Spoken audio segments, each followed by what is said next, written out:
Preheat the oven to 220 degrees Celsius or gas 7. Lay your pork joint, skin side down, on a chopping board. Cut 3/4 of the way into the flesh, lengthways from top to bottom. Open the meat out so you form a long rectangle. Season the inside with salt and pepper. Now, arrange your cheese slices and membrillo down the center of the meat. Scatter the leaves from one sage sprig on top. Roll the meat up, nice and snug, to enclose all that stuffing. Tie it up at 3 cm intervals all along the length with string. In a hob-proof roasting tray, place your thyme, the rest of the sage, and the garlic. Set the pork on top, skin side up, drizzle it with olive oil and season generously with salt and pepper. Slide your roasting tray into the preheated oven. Roast for 20 minutes until the skin is crispy and golden.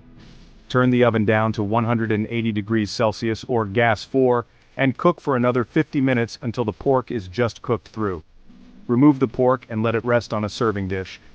Place your roasting tray on the hob. Pour in the sherry and bring it to a boil, scraping up any tasty bits stuck to the tray.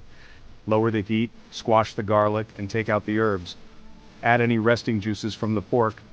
To serve, carve the pork into thick slices, strain the sauce, and pour it all over that beautiful meat. Enjoy!